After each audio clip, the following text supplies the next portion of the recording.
బంగ్లాదేశ్లో హిందువులపై దాడులు ఆగడం లేదు. బంగ్లాదేశ్లో హిందువుల మైనారిటీల పరిస్థితి ప్రస్తుతం అత్యంత ఆందోళనకరంగా ఉంది. 2024 ఆగస్టులో షేక్ హసీనా ప్రభుత్వం పతనమైనప్పటి నుండి అక్కడ హిందువులపై దాడులు గణనీయంగా పెరిగాయి. గత 18 రోజులలో డిసెంబర్ 2025 నుండి జనవరి 2026 మధ్య సుమారు 6 మంది హిందువులను దారుణంగా హత్య చేసినట్లు వార్తలు వచ్చాయి. జనవరి 5, 2026న నిర్సింగ్డ్ జిల్లాలో మోని చక్రవర్తి అనే వ్యాపారిని గుర్తు తెలియని దుండగులు దారుణంగా హత్య చేశారు. డిసెంబర్ 2025లో దీప్ చంద్రబోస్ అనే హిందూ యువకుడిని దైవ దూషణ అనే ఆరోపణలతో మూకదాడి చేసి దారుణంగా చంపి చెట్టుకు వేలాడదీసిన సంఘటన ప్రపంచవ్యాప్తంగా సంచలనం సృష్టించింది.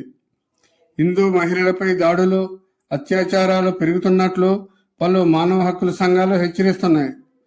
బంగ్లాదేశ్లో ప్రస్తుత మహమ్మద్ యానస్ నేతృత్వంలోని మధ్యంతర ప్రభుత్వం శాంతి భద్రతలను కాపాడడంలో విఫలమవుతుందనే విమర్శలు వినవస్తున్నాయి.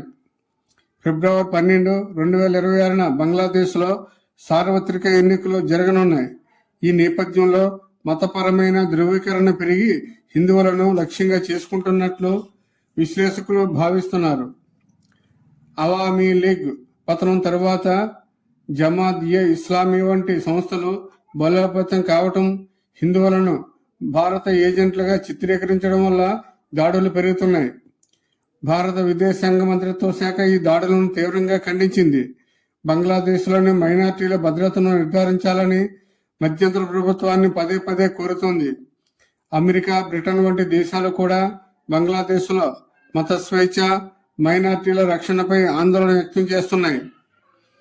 బంగ్లాదేశ్ ఏర్పడిన 1971 నాటి నుండి హిందువుల జనాభా 13.5% నుండి 2022 నాటికి 8% తగ్గిపోయింది.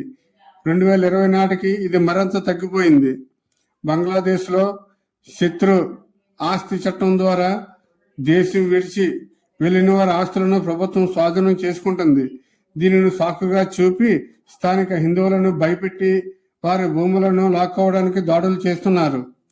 బంగ్లాదేశ్లో హిందువులను సంప్రదాయబద్ధంగా అవామీ లీగ్ మద్దతుదారులుగా చూస్తారు. ప్రభుత్వం మారిన ప్రతిసారి ప్రతిపక్ష పార్టీలు హిందువులపై ప్రతీకార దాడులు చేయడం అక్కడ ఒక ఆనవాయితీగా మారింది. దాడులకు పాల్పడిన వారిపై సరియైన కేసులు నమోదు కాకపోవడం, విచారణ ఏళ్ల తరబడి సాగడం నేరస్తులకు ధైర్యాన్ని ఇస్తుంది. వీటిపై భారత ప్రభుత్వం విదేశాంగ మంత్రిత్వ శాఖ నిరంతరం బంగ్లాదేశ్ హై కమిషనర్తో చర్చలు జరుపుతోంది. మైనార్టీల భద్రత భారత్ బంగ్లాదేశ్ సంబంధాలపై ప్రభావం చూపుతుందని స్పష్టం చేస్తోంది. బంగ్లాదేశ్ వంటి దేశాలలో మతపరమైన వేధింపులకు గురై భారత వచ్చే మైనార్టీలకు హిందువులు, సిక్కులు, బౌద్ధులు మొదలైన వారిని త్వరగా పౌరసత్వం కల్పించడం దీని ముఖ్య ఉద్దేశం. ఐక్యరాజ్య సమితి, ఇతర అంతర్జాతీయ మానవ హక్కుల వేదికలపై బంగ్లాదేశ్ హిందువుల అంశాన్ని భారత్ ప్రస్తావిస్తోంది. హిందువుల మీద దాడులు శాశ్వతంగా ఆగాలంటే బంగ్లాదేశ్ ప్రభుత్వం హిందువుల కోసం ప్రత్యేకంగా ఒక రక్షణ చట్టాన్ని తీసుకురావాలి. మతపరమైన దాడులు కేసులు కేవలం 3 నుండి 6 నెలల లోపు పరిష్కారం అయ్యేలా ప్రత్యేక కోర్టులు ఏర్పాటు చేయాలి.